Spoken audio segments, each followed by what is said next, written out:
Ya Allah. Terus bagaimana hubungan dengan anak saya yang sekolah di pesantren? Ini mau nanya menyebarkan dakwah kepada Terima Allah kasih Bapak. seluas-luasnya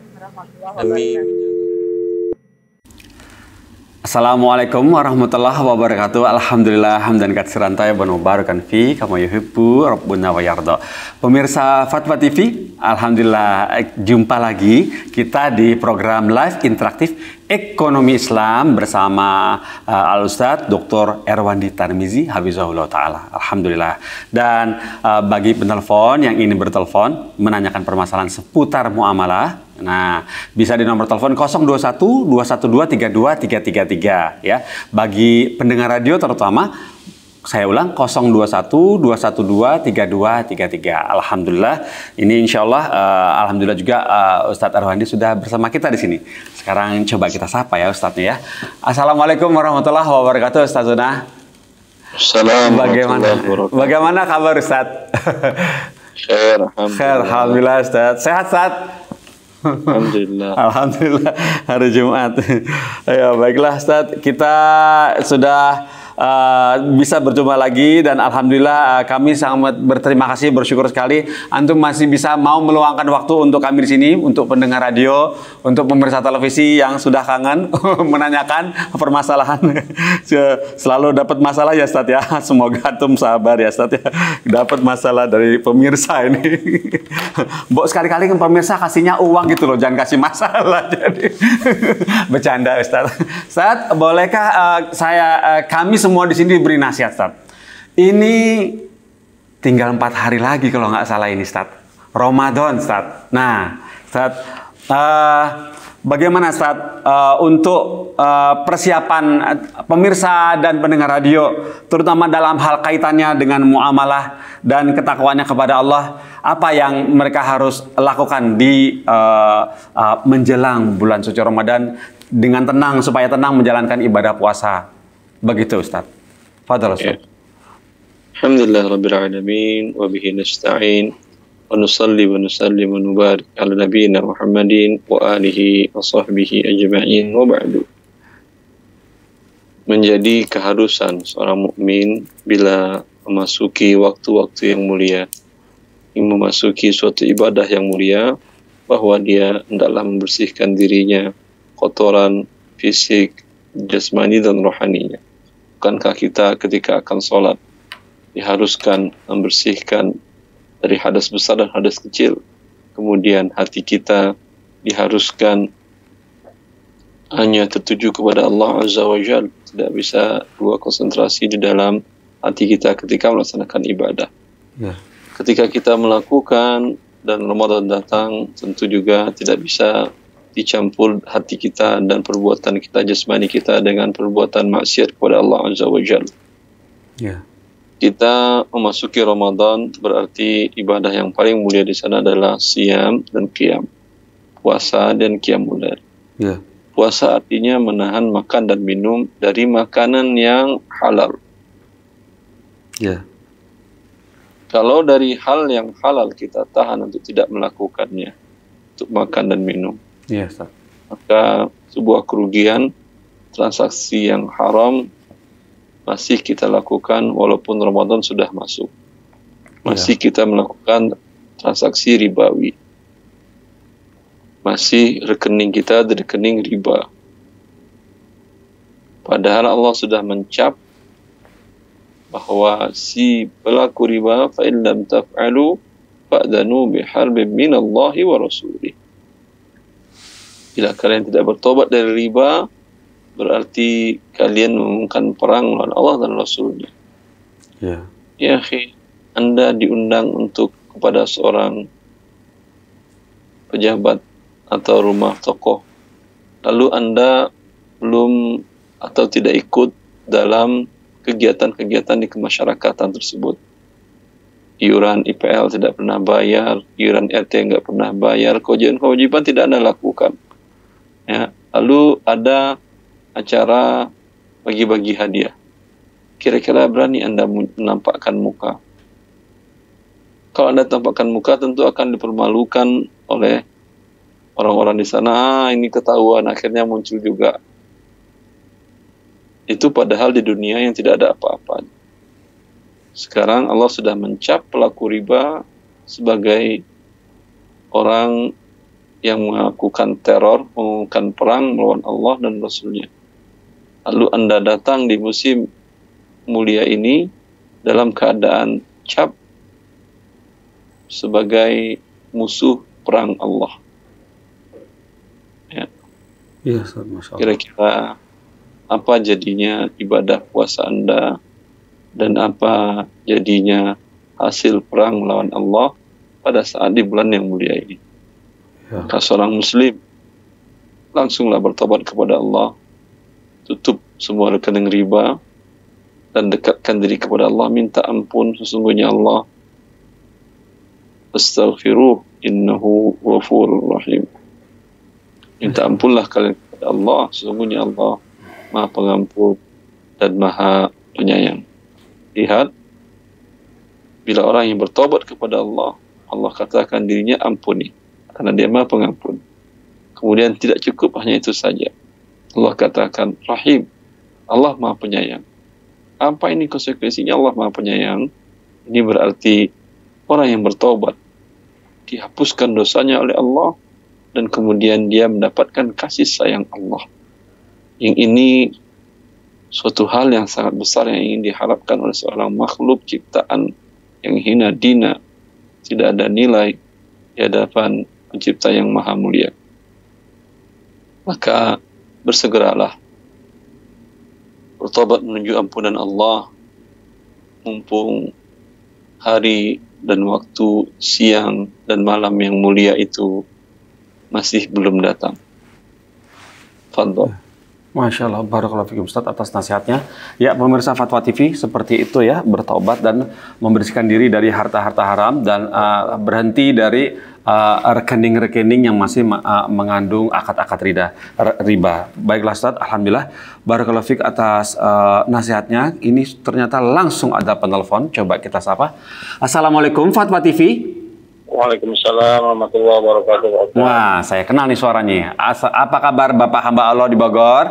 Alhamdulillah, saya. Iya, Pak Isil. Mau bertanya kepada Ustadz Erwandi? Baik, Pak. Boleh, silakan. Waalaikumsalam warahmatullahi wabarakatuh, Pak Ustaz. Assalamualaikum warahmatullahi wabarakatuh. Barakallahu fikum, Pak Ustaz. Semoga Allah menjaga Pak Ustaz. Allahumma amin. Dan Allah menyampaikan kita kepada bulan Ramadan, Pak Ustaz. Allahumma amin. Pak Ustaz mau nanya tentang pengeluaran zakat mal, Pak Ustaz.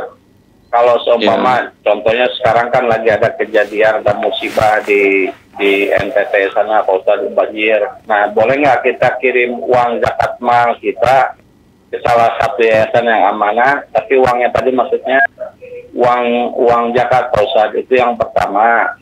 Yang kedua, masalah ini Pak Ustaz, masalah jual beli di masjid kan dilarang, tidak boleh. Yang anak tanyakan kalau seumpama tawar-menawar barang lagi ngobrol-ngobrol sama teman dalam masjid atau pas pembayaran, jadi kalau jadinya nggak di masjid gitu Pak Ustaz, kita berkata jadi pesan bukan di masjid tapi pas pembayaran dalam masjid. Nah itu gimana Pak Ustaz penjelasannya? Syukron, jazakallahu khair. Assalamualaikum warahmatullahi wabarakatuh. Waalaikumsalam warahmatullahi wabarakatuh. Terima kasih atas telepon. Mengenai yang pertama, zakat mal tentu pada dasarnya tu'khadhu min aghniyaihim wa turaddu ala fuqaraihim. Diambil dari yang kaya di antara mereka, diberikan kepada yang fakir miskin di antara mereka. Maksud di antara mereka ini sebagian ulama mengatakan adalah di mana komunitas dia berada. Sebagian ulama mengatakan tidak, kaum muslimin dimanapun boleh. Tapi tentu lihat ukur afdoliyahnya. Kalau umpamanya di daerah bencana itu banyak yayasan dan negara pun sudah turun di sana, ya. Sedangkan tetangga Anda, kerabat Anda, adik ipar Anda, bibi ipar Anda, atau paman jauh Anda, itu nggak mungkin negara turun hadir membantu dia karena tidak ada bencana. Sedangkan kondisi dia sangat membutuhkan. Maka kalau ditanya mana yang lebih afdol, tentunya lebih afdol adalah orang-orang dekat ini yang mereka tidak tersentuh oleh negara dan oleh yayasan-yayasan yang besar tadi. Iya. Kalau yang sudah tersentuh oleh yayasan besar tadi, ya negara kurang apa? Belum lagi Basnas, Badan Amil Zakat, triliunan dana yang terkumpul cukup untuk itu. Tetapi saya yakin orang-orang dekat Anda tadi, tetangga-tetangga Anda tadi, tidak terjamah, tidak masuk dalam daftar para yang berhak menerima bantuan sosial, yang kalaupun dia menerima tidak cukup untuk mengatasi kesusahan hidupnya dalam kondisi normal, apalagi dalam kondisi pandemi seperti ini. Iya, Ustaz. Barakallah. Jadi di antara kalian ya, Ustaz. Nah, bagaimana dengan nomor 2, Ustaz? Pertanyaannya, di masjid tiba-tiba iseng-iseng ngobrol, tawar-menawar barang di masjid, nanti pembayarannya di luar masjid, atau bagaimana tadi? Bila jual beli dilarang, hal-hal yang berkenaan tentang itu juga dilarang lah. Inna masjidil la yubna lihadza. Iya. Masjid tidak dibangun untuk tempat Anda bernegosiasi, tawar-menawar barang. Iya, begitu. Didirikan untuk berzikir dan mengagungkan Allah di sana, bukan untuk mengingat dunia di sana. Iya, Ustaz. Seperti itu ya, Ustaz ya. Tidak boleh, Ustaz, boleh ya. Baiklah, ngobrol-ngobrol mengenai menyangkut ke arah ekonomi aja, tidak usah ya, Ustaz ya. Begitu, seperti itu ya, Ustaz ya. Kalau dia nanya, Ustaz, saya bertanya ini apakah riba atau tidak, iya boleh dijawab, karena dosa besar. Iya. Tapi kalau dia menanyakan, saya bisnis ini mana untung lebih besar, Ustaz, tidak boleh dijawab. Iya, Ustaz. Siap. Untuk konsultasi bisnis. Konsultasi bisnis. Iya. Masya Allah, barakallahu fiik, Ustaz. Seperti itu. Bapak hamba Allah di Bogor, itu dia tadi jawaban dari Ustaz Erwandi Tarmizi ya. Seperti itu. Nah, silakan diamalkan. Jika memang berniat mudah, bebas. Silakan mengamalkan. Baiklah, Ustaz. Ini pertanyaan berikut dari Abu Zakiyah. Abu Zakiyah di Kabupaten Bogor, Jawa Barat. Assalamualaikum Ustadz Erwandi, mau nanya tentang hukum jual beli barang. Misalnya, gelang yang ada emasnya sebagian. Jadi nggak full emas, Ustadz. Nah, lantas apakah pembeliannya boleh secara non-tunai? Barakallahu fikum. Emasnya berapa persen? Nah, ini nggak disebutkan, kan? Kalau emasnya di atas 50%, ya, maka harus tunai. Bila emasnya di bawah 50%, silahkan. Umpamanya hanya sebagai pewarna, ya silahkan. Oh gitu. Ya. Untuk menanyakan kadar persentasenya itu ke penjualnya, Ustaz ya. Dia harusnya bisa jujur ya dengan kadarnya ya, Ustaz ya. Biasanya kalau emas itu biasanya ada suratnya kan. Betul sih. Ya, betul. Masya Allah, barakallahu fiik, Ustaz. Seperti itu ya. Kita tanyakan langsung dan kemudian nanti berapa persen. Di atas 50% harus tunai gitu, Ustaz ya. Ya, Masya Allah, ya, dan biadin ya. Masya Allah, barakallahu fiik, Ustaz. Alhamdulillah. Berikutnya, Ustaz, ini pertanyaan dari Ahmad Lufi di DKI Jakarta Timur. Assalamualaikum warahmatullahi wabarakatuh, Ustadz Erwandi. Ustadz, semoga Ustadz dalam perlindungan Allah dan juga keberkahan ilmunya. Tolong nasihatnya, Ustadz, jika saya mempunyai perusahaan, kemudian salah satu perusahaan saya mendapat suntikan investasi sehingga melahirkan perusahaan yang baru. Seluruh resource perusahaan itu miliknya. Peran perusahaan hanya penghubung antara investor dengannya. Apakah perusahaan itu memiliki hak untuk bermudharabah dengan investor? Dan apakah karyawan itu juga boleh? Apa maksudnya ini? Jadi Nyanya itu kemana? Dapat suntikan dana dari mempunyai perusahaan, kemudian seorang karyawan saya mendapatkan suntikan investasi. Salah satu karyawannya mendapatkan suntikan investasi sehingga melahirkan perusahaan yang baru, gitu katanya. Karyawan membuat perusahaan sendiri. Iya, begitu, Ustaz. Kompetitor. Iya, terus kemudian bolehkah bermudharabah dengan si karyawan itu, gitu, yang dapat suntikan dana dari pihak ketiga? Iya, begitu, Ustaz. Kalau pihak ketiga setuju, tidak ada masalah. Iya. Seperti itu aja ya sebenarnya. Kalau nggak bertiga setuju, nggak masalah. Jadi harus atas persetujuan pihak ketiga, begitu, Ustaz? Iya, yang punya modal tadi. Yang punya uangnya, ya, yang menyuntik dana tersebut ya. Barakallahu fikum Ustaz, seperti jawabnya. Ya, Bapak Ahmad Lutfi, semoga bisa dipahami ya. Simpel jawaban Ustaz. Jika sudah diperbolehkan oleh dan diberikan izin oleh pihak ketiga yang memberikan dana. Baiklah Ustaz, ini sudah ada penelpon baru, coba kita sapa. Assalamualaikum Fatwa TV. Waalaikumsalam. Iya. Silakan Bapak Supriyadi, Sumatera Selatan, betul? Betul. Silakan Bapak, ada yang mau ditanyakan? Oh, betul Pak. Iya, Bapak Supriyadi, mohon volume televisi atau volume YouTube-nya atau volume gadgetnya dikecilkan. Jadi berbicara dengan Ustadz melalui telepon saja. Iya, oke. Makasih. Ya, silakan. Assalamualaikum Pak Ustadz. Assalamualaikum warahmatullahi. Ini Pak Ustadz ada yang pengen kami tanyakan. Kami ini kan pedagang nih Pak Ustadz. Nah, umpamanya di dagangan kita ada orang nanya barang, tapi di tempat kita tidak ada. Jadi kita bilang sama orang itu, mau tunggu sebentar, kami ambil tempat orang lain. Gimana sih Pak itu Pak?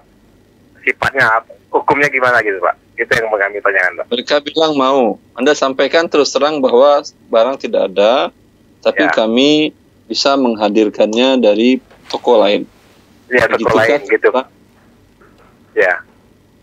Kalau terus terang, terus setelah ini sampai di sini belum ada transaksi. Belum. Ya bisa mau jadi nanti, tidak mau jadi nanti, nggak apa-apa. Ya. Tidak boleh mengikat. Lalu Anda pergi suruh karyawan Anda beli. Ambil gitu Bu. Ngambil dulu. Nggak marah yang diambil. Bukan yang diambil tuh kita bilang kami bawa dulu gitu. Dia nggak marah gitu Pak Ustadz. Bawa dulu tuh beli, bayar nanti atau gratis? Gratis, nanti kalau jadi baru kita bayar gitu Pak Ustadz. Kan beli namanya Anda itu. Kalau yang gratis itu sama sekali Anda nggak bayar sampai selama-lamanya. Tapi tentu dia akan ngamuk-ngamuk. Istilah itu sebentar, maksudnya dibawa dulu, kalau laku dibayar gitu. Anda telepon, kalau Anda ingin aman, telepon toko tadi, Pak, ini ada barang ini ada, saya beli ya, bayar nanti ya, sore ya, biasa, siap, besok pun boleh, misalnya kita juga sama-sama pedagang, sama-sama saling mendukung lah, kata dia. Ya, itu sampai di situ dia setuju. Ini sudah Anda beli, tapi masih belum boleh Anda jual. Anda suruh karyawan Anda datang ke sana ngambil barang, terima barang. Ya. Paham? Setelah karyawan Anda datang, ya bawa ke toko Anda perlihatkan ke orang tadi. Kalau dia setuju, jadi transaksi ini boleh. Oh gitu maksudnya. Jadi kalau nggak jadi, gimana Mas? Nggak jadi ya Anda kembalikan lagi. Boleh Anda beli, bayar besok juga nggak masalah. Oh. Biasanya sama-sama tukang sama-sama toko kan nggak ada masalah. Ya bayarnya tetap sesuai janji di awal, sore atau besok maksimal. Atau Anda beli ke dia, Pak, ini bukan Anda beli namanya, tapi Anda wakil menjualkan. Iya. Kalau tadi beli kan risiko Anda yang nanggung. Kalau ini barang saya sedang kosong, Anda ada stoknya? Ada. Mau nggak saya jualin? Iya boleh. Berarti saya dapat sekian persen ya, 10% ya. Ya, itu mah kan biasa sesama toko saya kosong, saya ambil dari barang Anda, saya jualin juga dapat 10% saya kan ya. Ya udah, itu boleh Anda jualin. Nggak jadi dia Anda kembaliin, nggak jadi beli dia Pak. Ya udah kembaliin barang. Maaf ya, makasih Pak Ustadz. Ya, sama-sama Bapak Supriyadi. Terima kasih sudah telepon ke Fatwa TV. Bedanya kalau yang dapat fee, biasanya kecil, 10%, 5%. Tapi kalau yang Anda beli dan risiko biasanya untungnya gede. Iya. Ya, tapi harus beli dulu ya Ustaz, harus keluar modal dulu ya. Masya Allah, barakallahu fiik Ustaz. Seperti itu tipsnya berdagang ya.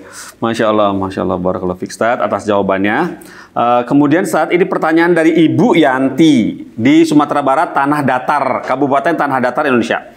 Bismillah, Assalamualaikum warahmatullahi wabarakatuh. Ustadz Erwandi, Ustadz saya mau nanya, bolehkah menjual buah yang masih di batang Dan buahnya sudah kelihatan besar-besar.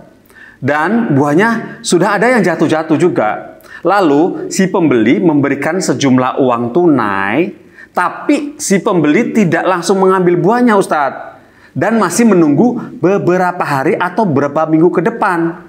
Baru dia ambil tuh buahnya. Nah, bagaimana dengan hukum jual beli seperti ini ya Ustadz? Mohon nasihatnya. Jazakallah khair. Allah barik fiik. Buah jatuh karena matang atau karena busuk? Umumnya matang, dan biasanya matang atau busuk. Kalau nggak codot gitu dimakan. Codot. Ya.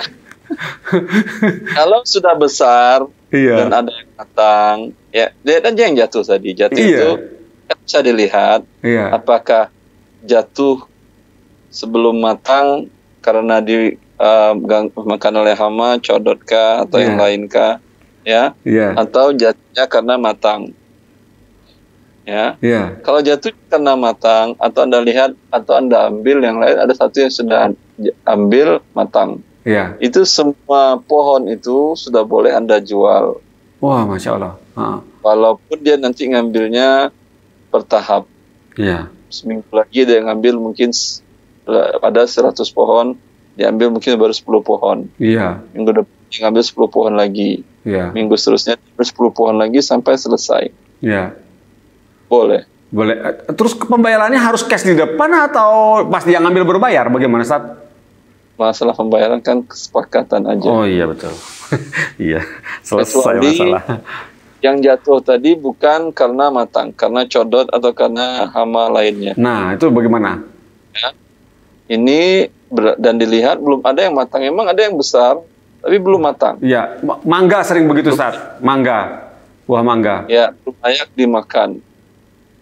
Ya, Iya. layak makan, tapi untuk golongan tertentu seperti ibu hamil Iya. itu bukan makan namanya itu. Itu karena Iya. masalah hal lain. Iya. Layak makan belum layak. Belum layak, masih hijau. Maka ini belum boleh Anda jual kecuali kalau dia pengen yang mudah dan langsung dia ambil semuanya, itu boleh. Oh. Karena Rasulullah SAW nahan ba'ifari qabla buduwi salahiha. Rasulullah melarang menjual buah di pohon sebelum matang. Apakah semuanya harus matang dulu? Tidak tentunya. Iya. Jadi maksudnya ada saja satu yang matang, berarti sudah masuk musim panen. Panen. Dengan demikian biasanya hamanya sudah hilang. Iya, betul, Ustaz. Betul. Sahih. Dan memang tidak semua buah matang di pohon baru diambil, Ustaz. Seperti buah sawo, Ustaz, memang harus diambil setengah matang, Ustaz. Diimbuk dulu, diirem gitu, Ustaz. Karena kalau udah matang, udah belenyek dia, gitu. Kalau diambil semuanya, itu bukan berdampak kepada dia saja, berdampak kepada harga pasar hancur. Oh iya sih. Jatuh harganya. Ya, kalau dia mengatakan, tentu banjir buah tersebut di pasar. Iya. Ya, dampak harga jatuh, semua pedagang mendapat mudarat, dan para pembeli pun, konsumen pun dapat mudarat, walaupun mereka diuntungkan dengan harga murah. Iya. Tapi barang di pasar tidak lama, paling 3 hari habis kosong. Tapi kalau diambil yang matang dulu, mungkin kebutuhan konsumen terpenuhi dalam waktu 1 atau 2 bulan ke depan. Iya, seperti itu ya. Nah, hikmah ini syariat pelihara untuk kemaslahatan manusia. Masya Allah, barakallahu fikum, dilarang sebelum matang ya, berjual buah sebelum matang. Baiklah, Ustaz, alhamdulillah seperti itu, barakallahu fikum. Ibu Yanti semoga menyaksikan jawaban dari Ustadz Erwandi seperti itu ya. Baiklah, ini sudah ada telepon masuk, coba kita sapa. Assalamualaikum Fatwa TV. Waalaikumsalam. Ya, Ibu Mei di Pamulang, betul? Ya. Silakan Ibu Mei. Oh, gini Pak Ustadz, ya. Saya mau tanya ini.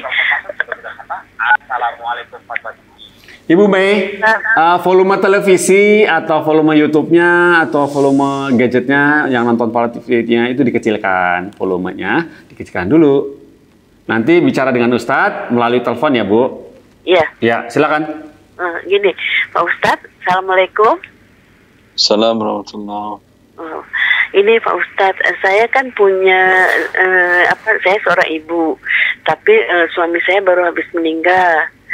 mereka tidak meninggalkan warisan apa-apa. Jadi saya punya saya punya barang sendiri ya, berupa perhiasan sama ada deposito.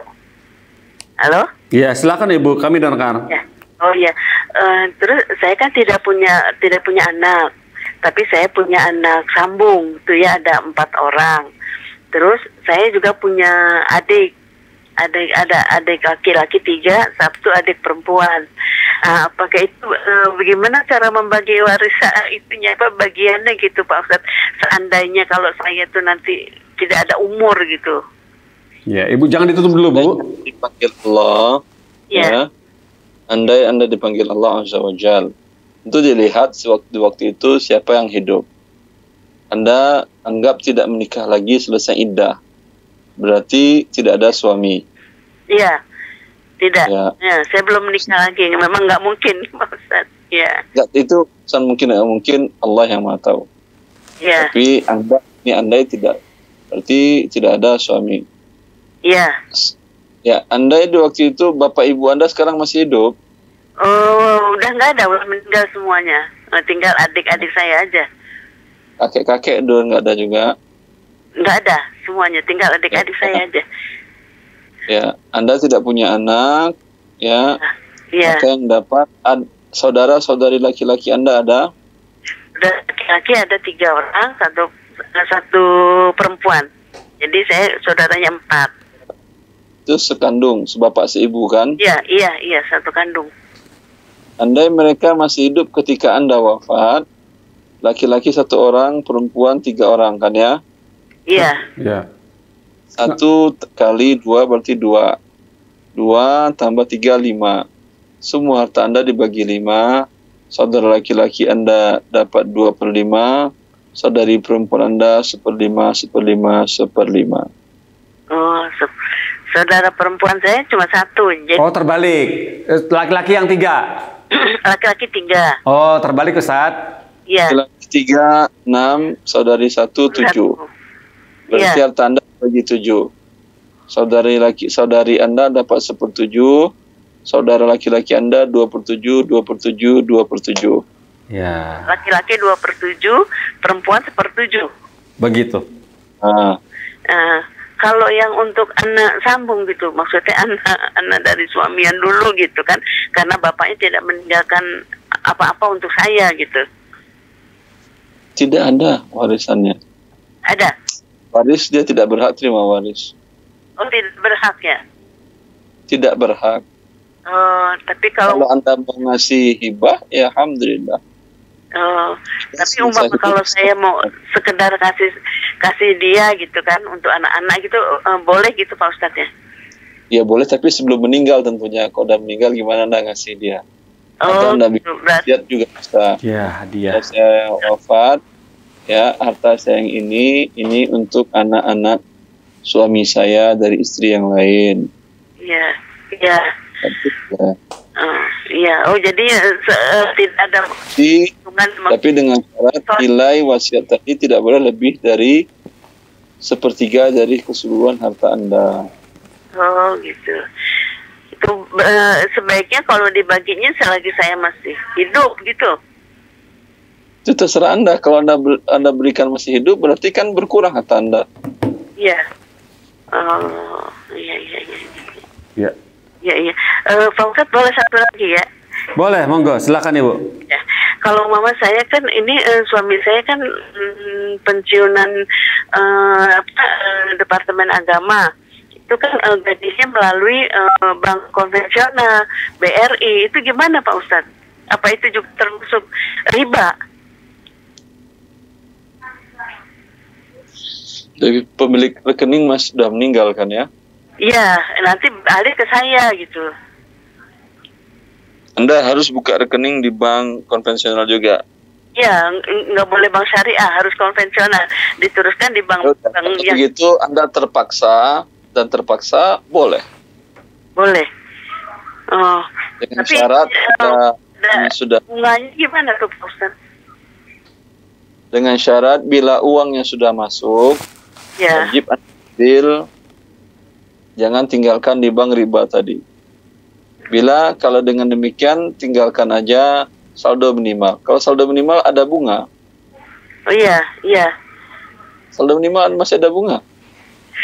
Karena sekarang kan belum ini, jadi saya belum urus surat-suratnya gitu, karena harus tunggu 14 hari gitu, masih lama gitu. Jadi saya belum buka rekening gitu, masih rekening suami saya dulu. Tapi saya belum juga ambil uangnya gitu, karena saya belum buka rekening barunya gitu. Ya udah, kalau bunga yang sudah ada itu berikan kepada fakir miskin. Oh boleh itu Pak Ustaz. Kalau untuk fakir miskin atau untuk kita memasukkan ke masjid boleh. Tapi sebentar, tadi kata ibu suami tidak punya harta diwariskan. Ini gajinya? Ya. Iya, ini kan suami udah meninggal, jadi dia ada pensiunnya untuk saya gitu kan. Karena suaminya udah meninggal, jadi pensiunnya jatuhnya ke saya gitu. Apa itu termasuk warisan? Termasuk warisan, Pak. Oh, itu kan pensiun dipotong dari gaji suami Anda sewaktu aktif kan ya? Iya. Iya, berarti kan harta dia. Oh, dan sebagai gitu, subsidi ya. dari negara, dari instansinya. Oh, itu termasuk warisan ya, Pak Ustaz? Iya. Setiap yang Anda terima, walaupun masuknya ke rekening Anda, iya, dibagi waris. Oh, iya. Istri dapat 1/8, Iya. anak apa? Istri 2 berarti kan? Iya. Istri 2 orang. Iya. 2 anak ada berapa? Anak ada 4, udah semuanya udah dewasa semuanya, udah berkeluarga. Walaupun dewasa tetap dapat warisan. Berapa anak lakinya, berapa anak perempuannya? Anak perempuannya ada 3, anak laki 1.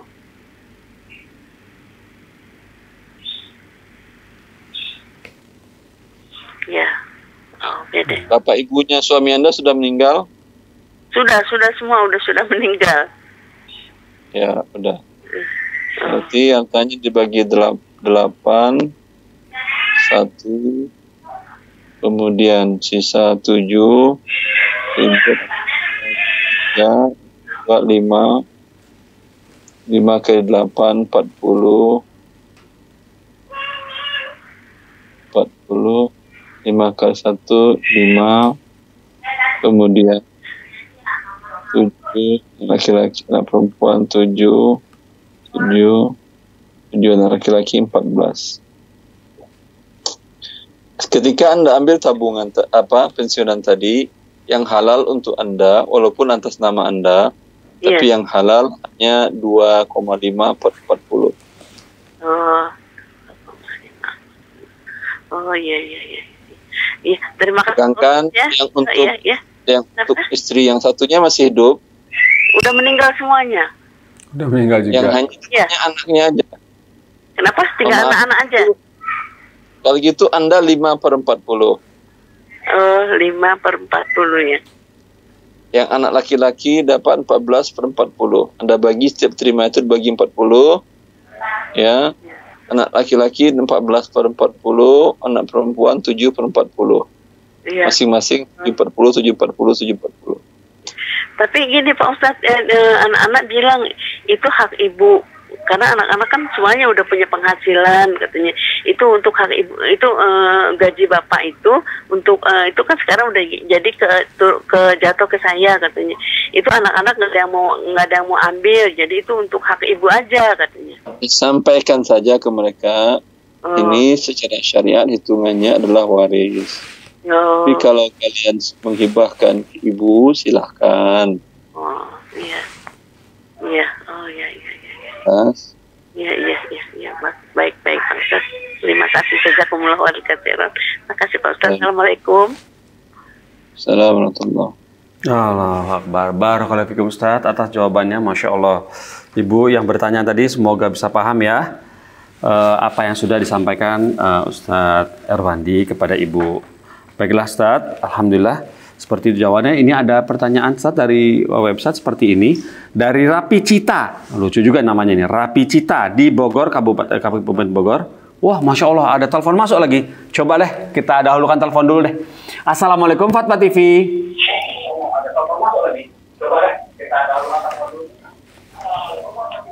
Waalaikumsalam. Ya, Ibu, mohon volume televisi atau gadgetnya, YouTube-nya dikecilin. Ya. Volumenya. Assalamualaikum. Ya. Silakan bicara dengan Ustadz Erwandi. Betul, mau bertanya? Ya. Silakan, Ibu.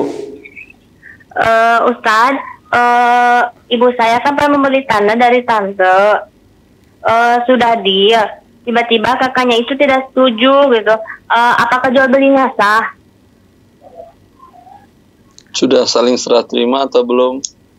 Oh, sudah terima. Iya. Ya, sudah diterima, Ustaz, sudah deal. Sudah deal, sudah terima, sudah terima uang. Ibu sudah terima uang? Ya, sudah. Si tantenya sudah diterima uangnya. Sudah diterima uangnya, Ibu? Ya, tapi tanahnya nggak saya miliki gitu, Ustaz. Oh, bagaimana? Bagaimana, Ustaz? Kenapa tidak dimiliki? Halo? Mbak, Ibu? Ya. Kenapa tidak dimiliki? Soalnya si kakak tantenya itu marah gitu, Ustaz, gak setuju gitu tanahnya dijual. Tapi si tantenya udah terima uangnya. Ya minta lagi uangnya kalau diminta lagi kata Ustaz. Iya. Pada dasarnya jual beli kalau sudah terjadi serah terima barang, kemudian tidak ada dan sudah berpisah dari majelis dan tidak ada khiyar aib dan tidak ada cacat barang, ya, maka pada dasarnya akad mengikat. Allah mengatakan, ya ayyuhalladzina amanu aufu bil uqud. Wahai orang beriman, penuhilah akad kalian. Ya, seperti itu. Maka si pembeli tidak bisa membatalkan sepihak, si penjual tidak bisa membatalkan sepihak. Akan tetapi dalam kondisi dia marah-marah tadi, ya, yang marah penjual, pemiliknya yang marah atau suaminya atau siapanya yang marah? Siapanya yang marah, Bu? Saudaranya, Ustaz, saudara laki-lakinya. Apa haknya dia? Bukan punya tanahnya dia. Tanah saudara laki-lakinya atau tanah tante ini? Saudara tante laki-laki. Tanahnya milik siapa, Bu? Milik tante, Ustaz. Oh, ya, maka itu tidak ada hak dia untuk marah. Kecuali tante itu merasa nggak nyaman dan dia minta dibatalkan, daripada dia ribut sama saudaranya, ya batalkan saja, tidak ada masalah, sehingga ibu anda mendapatkan kemuliaan dari Allah, dihapuskan oleh Allah dosa-dosanya, dan tentu minta uang kembali penuh. Karena Nabi mengatakan, jadi kalau saya menuntut juga nggak apa-apa, Ustaz? Ibu saya. Nggak apa-apa kata Ustaz. Begitu. Oh, iya. Cukup jelas, Ibu? Ya. Cukup jelas? Sudah cukup jelas? Ya loh. Ya, sudah cukup ya, Bu? Ya. Ya, jaringannya. Maaf, Ibu siapa, di mana ini? Saya belum dapat datanya. Di Tasik. Di Tasik? Oh, Masya Allah. Lagi hujan, Bu, di sana? Ada hujan. Oh iya, Masya Allah. Ya, gangguan sedikit ya. Terima kasih ya, Bu, sudah telepon ke Fatwa TV ya. Ya, sama-sama Ibu. Barakallahu fiik. Ya, Alhamdulillah. Barakallahu fiik Ustaz atas jawabannya, Masya Allah. Baiklah Ustaz, ini pertanyaan berikutnya dari Umu Afifa. Wah, sudah ada telepon masuk lagi. Coba kita tunggu dulu deh telepon masuknya. Kasihan mereka juga masuknya susah itu sepertinya. Silakan. Ya, kita sapa ya. Assalamualaikum Fatwa TV. Waalaikumsalam. Ya, dari Bapak siapa di mana? Dengan Rio di Makassar, Pak. Bapak Rio di Makassar. Masya Allah, jauh juga nih. Mau bertanya kepada Ustadz Randy, betul? Iya. Silakan. Ya, Assalamualaikum Ustaz. Assalamualaikum warahmatullahi. Ustaz, saya mau tanya ini masalah status harta warisan. Jadi orang tua saya itu kan dua-duanya masih hidup, tapi ada pembagian harta dari kakek dan nenek saya, di mana kakek saya sudah meninggal tapi nenek saya masih hidup. Nah, sebelumnya itu hartanya sudah dibagi-bagi memang, tapi menurut setelah saya belajar agama, setahu saya bahwa harta yang dibagikan sebelum meninggal itu masih statusnya harta hibah ya Ustaz. Nggak paham saya. Bapak Rio, agak jauh dari speaker teleponnya deh. Soalnya terlalu meledak-ledak menutupnya. Agak jauh dari teleponnya, bibirnya, sehingga tidak terlalu meledak suaranya. Silakan diulang Bapak Rio, lebih lambat sedikit. Iya, jadi orang tua saya ini dapat harta dari kakek nenek saya. Cuma kakek saya kan sudah meninggal, nenek saya masih hidup. Sebentar. Sudah dibagi harta. Bapak Rio sebentar. Ya. Silakan Ustadz. Yang meninggal kakek Anda. Sudah meninggal, cuma nenek saya masih hidup. Sebentar, iya kakek Anda. Jawab aja iya apa tidak aja. Yang meninggal kakek Anda. Iya, kakek saya meninggal. Dan hartanya yang punya atas nama kakek sudah dibagi waris. Sudah dibagi. Alhamdulillah. Betul itu. Terus pertanyaannya apa?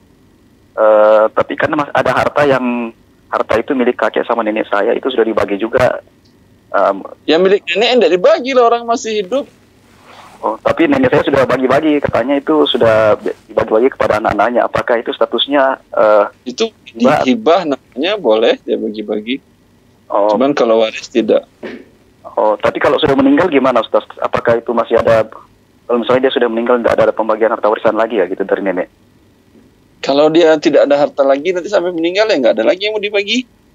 Oh, iya. Kalau sebelum meninggal dia dapat harta lagi, mungkin anaknya dulu meninggal, sehingga dia dapat warisan dari anaknya, atau anaknya ngasih hibah 1 kilo emas buat dia, dipakainya baru 100 gram, dia wafat, masih tinggal 900 gram, ini dibagi-bagi ahli waris lagi.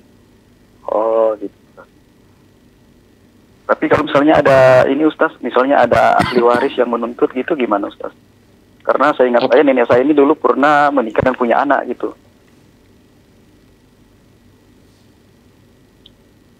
Nenek Anda ini punya anak dari selain kakek Anda. Iya, betul Ustaz. Tapi tidak dibaginya. Tidak dapat jatah dia, tidak ada dapat pembagian harta. Dapat di bagiannya. Bisakah dia menuntut? Kalau sudah dihibahkan tentu dia bisa menuntut.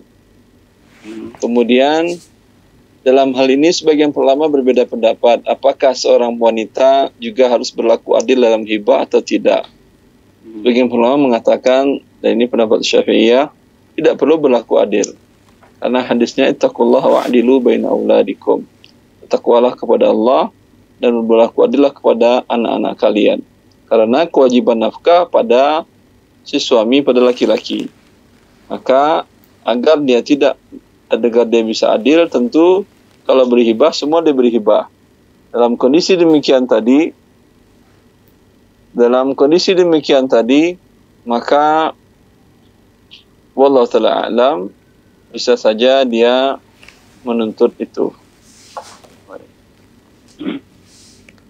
Begitu Bapak Rio, masih monitor? Sudah cukup Ustaz, terima kasih. Ya, barakallahu fikum. Terima kasih teleponnya ya Pak Rio. Barakallahu fik. Alhamdulillah, barakallahu fikum Ustaz atas jawabannya. Berikutnya pertanyaan dari kita sambung dari yang Rapi Cita tadi Ustaz di Bogor, Jawa Barat. Assalamualaikum warahmatullahi wabarakatuh. Ustaz Erwandi, saya ingin bayar zakat mal. Bolehkah saya berikan ke kakak kandung saya yang perempuan?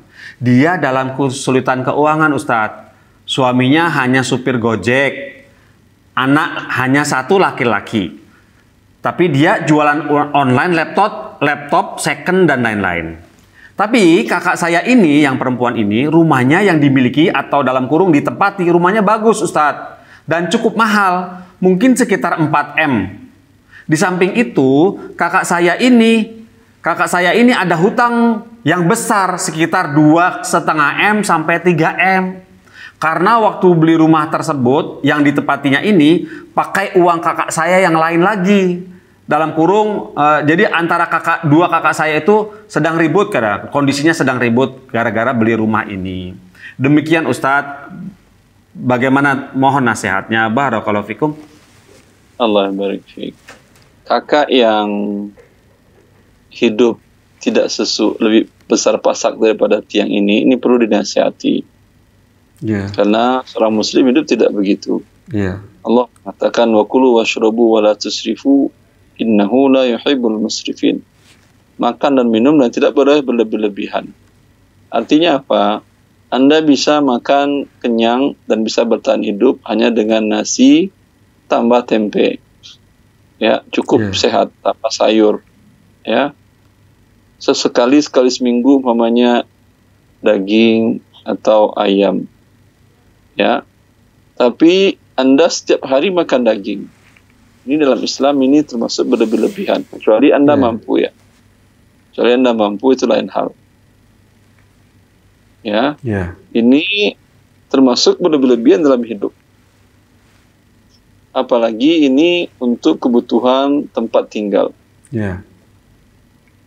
Tempat tinggal itu yang penting tertutup aurat, kemudian tidak mendapatkan panas dan dingin dan tidak kehujanan, udah cukup. Dan untuk hidup bermewah dengan harga rumah seperti itu, sedangkan berhutang, dalam Islam ini hukumnya haram Anda berhutang untuk hidup mewah. Nabi SAW berlindung setiap hari dari hutang. Allahumma inni a'udzubika minal hammi wal hazan wal ajzi wal kasal wal jubni wal bukhl wa min ghalabatid daini wa qahrir rijal. Ya Allah, dalam sabda Nabi yang lain, wa'udzubika minal ma'thami wal maghrab. Ya Allah, aku berlindung daripada berbuat dosa dan berhutang. Tapi Rasulullah pernah berhutang, tapi untuk beli gandum, makanan pokok. Ya, bukan untuk hidup mewah. Maka ini sekarang apa yang ya, nasihati dia. Kalau dia mau mendengar nasihat, semoga Allah memberikan hidayah kepada dia. Dia wajib jual rumah itu, dia tutupi seluruh hutangnya, ada selisih beli rumah yang cocok dengan kondisi kehidupannya, dan jangan berhutang lagi.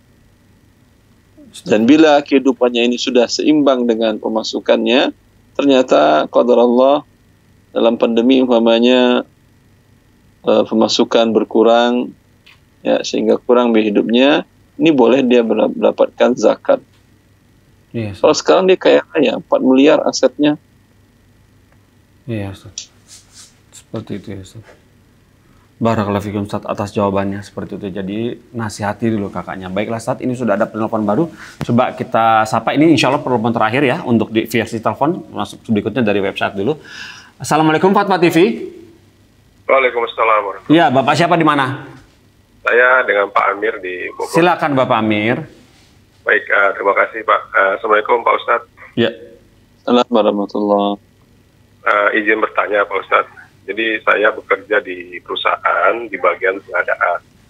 Kemudian di pengadaan itu biasanya ada perjanjian di pasalnya itu menyebutkan denda keterlambatan pekerjaan. Nah, apakah denda keterlambatan pekerjaan ini merupakan bagian dari riba atau bagaimana ya Ustaz? Boleh. Ini bukan riba.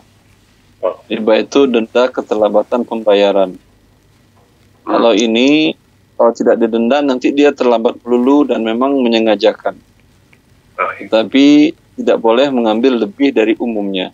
Umpamanya 1/10.000 umpamanya, atau 1 potong per hari dari harga transaksi 1/10.000, tidak boleh dipotong menjadi 1%. Ya, ini berarti menzalimi dia. Baik. Ya.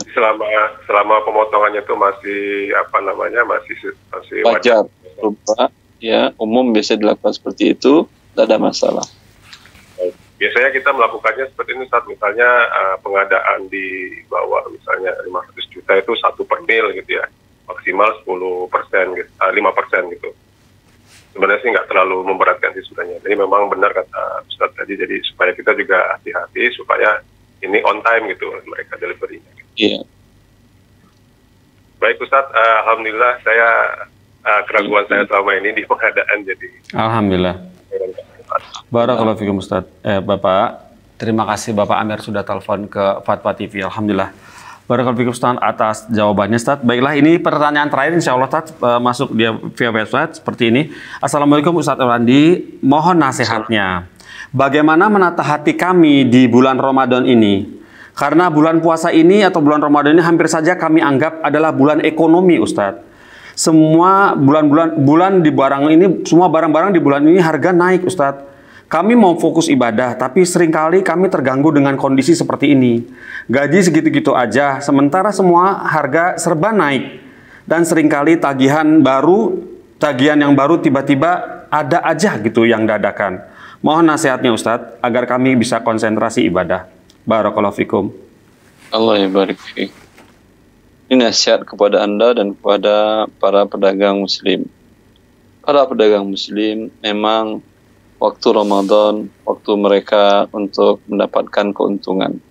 Yeah. Kan tetapi keuntungan yang berkah adalah keuntungan di bawah dari keuntungan umumnya. Yeah. Ali bin Abi Thalib mengatakan, la taruddu qalila ribhi fatuhramu kathiruha. Yeah. Bila Anda menjual sudah untung, jangan mengharapkan untung lebih besar. Yeah. Nanti untung lebih besar tidak dapat juga, untung yang kecil juga tidak dapat. Yeah. Dan kalau Anda menjual di bawah harga pasar tadi dan keuntungan Anda lebih sedikit, Anda akan mendapatkan keberkahan. Allahu Akbar. Samhan idza qada wa samhan idza qada wa samhan idza ba'a wa samhan idza ishtara. Bagian keduanya kata Rasulullah, Allah memberikan rahmat kepada orang yang menjual dengan baik dan membeli dengan baik. Bagian dari menjual yang baik, Anda berikan potongan selama Ramadan. Ya, Masya Allah. Wah, enak sekali gitu, Masya Allah. Dari menjual kebaikan. Anda dapatkan rahmat Allah. Amin. Satu rahmat Allah tidak bisa dibandingkan dengan dunia dan seisinya. Bukankah Nabi menggambarkan dunia dan seisinya ini di sisi Allah tidak lebih berat daripada sayap seekor lalat? Ya, maka itu lebih besar. Ya, akan tetapi bolehkah Anda orang menaikkan harganya dan naikkan juga? Boleh, dan itu masih wajar. Ya. Ya, tidak terlalu memberatkan pembeli. Tapi bila orang menaikkan Anda tetap atau menurunkan, semoga Allah ganti di dunia dan di akhirat. Ini saran kepada para pedagang muslim. Yes, sir. Bagi para konsumen, sarannya adalah jangan Anda mau, hiduplah Anda sesuai dengan kebutuhan Anda. Jangan mau diombang-ambingkan dengan iklan, diskon, dan segala macam. Biasanya di musim-musim Ramadan banyak diskon ini, diskon itu. Kalau Anda tidak butuh, alhamdulillah, gamis tahun yang lalu masih ada, masih layak untuk dipakai. Ya, anak-anak juga masih ada pakaiannya tahun lalu, masih ada dan layak, masih dipakai. Ya, kenapa juga Anda harus memaksakan diri membeli diskon tadi? Ya. Kemudian kebutuhan yang lain, orang tetangga ngecat rumah, ganti mebel, furniture segala macam. Ya. Anda alhamdulillah furniture Anda masih bisa diduduki. Belum ada yang patah, belum ada yang rusak. Ya, masih layak. Kenapa juga harus diganti?